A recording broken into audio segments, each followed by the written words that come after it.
And I knew that I had to get to somebody right away because time was at essence. And so within a week, they were calling me from UCLA. And just goes to show how God works and how he assured me that no matter what I was looking at, that he truly had me in the palm of his hands. And then during that process, it was that Friday, I got a call from UCLA, and they were telling me that this doctor that I was gonna see, that it takes months to see her. And they don't know what has happened, but she wants to see me in 2 days. So in 2 days, she said, when you come, bring your books, bring your lunch, because you're going to be here all day. She said, because we're just going to work you in. Well, we got there 2 hours early, and they called us in 15 minutes. And at the time of my appointment at 11:15, we were on our way back home to Delano. So don't tell me that God isn't good.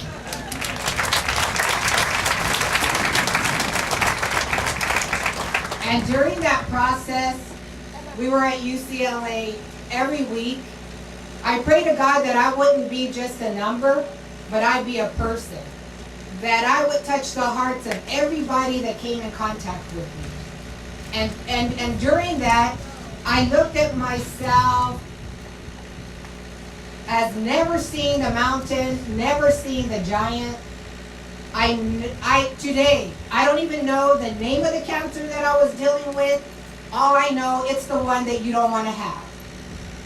And so I didn't want to go to the internet. I didn't want to look up anything on it. All I wanted to focus on was the finish line. And then during that process, it was every week that I was down at UCLA, and every week they were doing something, and every week it was looking better. And I just thank God for the direction. I thank God for the strength that even though it was hard to do everything they wanted me to do, but I thank God that I never said I can't. I always said I can. And I did it. And as I went through the weeks, it was down to February, my birthday.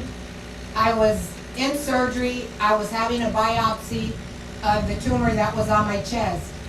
And as the doctor looked at me laying on that gurney going into surgery, he said, you know, we're getting ready to take you in, and whatever happens, we're going to take care of it. And I said, I'm believing that this report is negative. And he said, and if it's positive, he says, we're going to deal with it. And I said, if it's positive, God's going to deal with it. And he looked at me like, something's wrong here. And then he looked at my husband, and my husband said, we believe by faith. And he looked at him like, yeah, right. I mean, you know, what's that?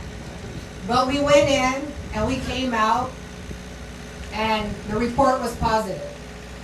And even though the report was positive, I never gave up on the fight, the hope, and what I knew my God can do. The next week, I was a little low, and as I was at the beauty shop, because I had determined that I wasn't even going to do anything to my hair anymore, I wasn't going to do anything to myself anymore, I was in a bit of feeling hopeless. Even though you have the faith and you're fighting, sometimes you can just get down on yourself. But I knew I needed to pick myself up. So I said, Lord, if it's just one more time I'm going to go have my hair done, I'm going to go have my hair done. So I got ready, and I went down, and I was having my hair done, and I got a call from UCLA. And it was the surgeon's office. And they said, can you come right now? I said, I live in Delano. It's going to take me a couple of hours. She said, wait a minute. So she came back on the phone. She said, hey, we're moving patients around. can you be here at 1 o'clock? I said, yes, I could be there.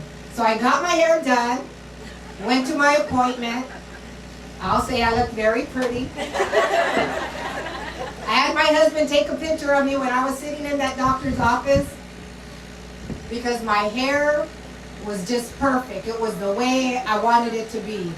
And he took that picture, and me not knowing that I was going to have to use that picture through my journey just to uplift me, just to remember how I looked, and to know at the end of my fight, God was going to make me look better than that picture. So as he was taking it, he was laughing, but inside my spirit, I was just like, yes, I knew God was going to do something with that picture. So as the surgeon came in, he says, I move fast. He says, there was a Thursday, he said, I want to take you to surgery on Tuesday. So we said, all right, we took care of everything. We were there Tuesday morning. Took me into surgery. He ended up telling us that the longest process was mapping it out to get to the tumor. But again, he told me that tumor was a piece of potato. So I know my God is good. And during that, as I was in the hospital, God doesn't send you somewhere and not take care of everything for you. We were in the hospital. I had my room. It was a huge window. We could overlook Beverly Hills, night lights. In the morning, 2 days later, when I was about to be discharged, my husband said, man, the lights in the city were so beautiful while we were here. And about that time, a nurse came in, and he was getting some things together, and he said, he got them. As he was walking out of the room, he said, do you know that you had the best room in the hospital?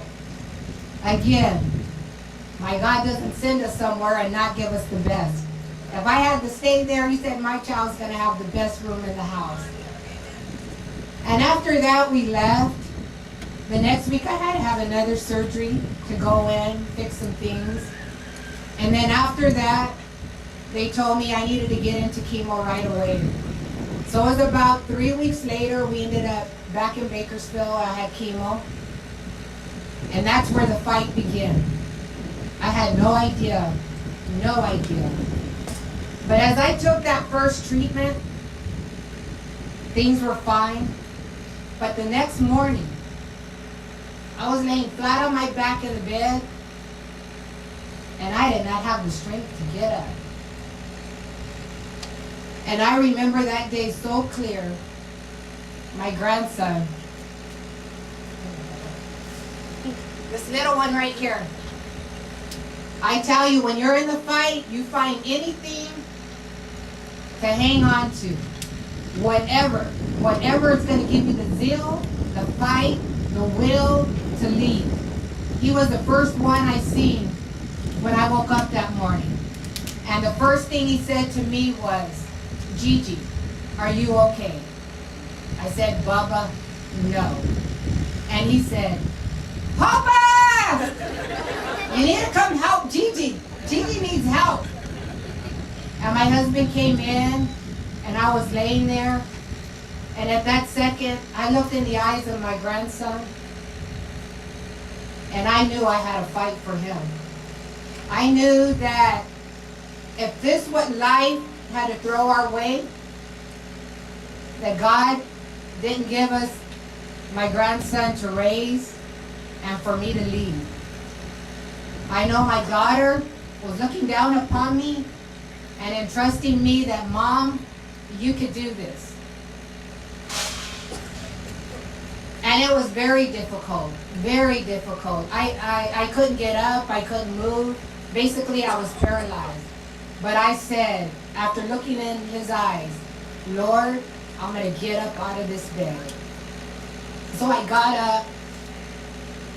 I drugged for days in the house.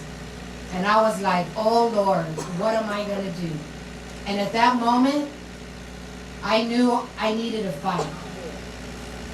And I knew that on that Saturday, when I had went to a wedding on the coast, I knew that if I could make it to that wedding, And I could dance that night that I was going to live. And I made it to the wedding, and I danced that night.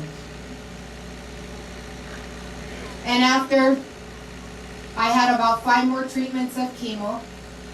And during the 3rd trial of chemo, my white counts would always go down. They were down to like 0.5. And they were giving me injections, trying to keep it up so that I could have my treatment. And after the 3rd treatment, I just told the doctor, because I had a reaction and there was nothing else I could take. I said, "Doctor, is this trial and error?"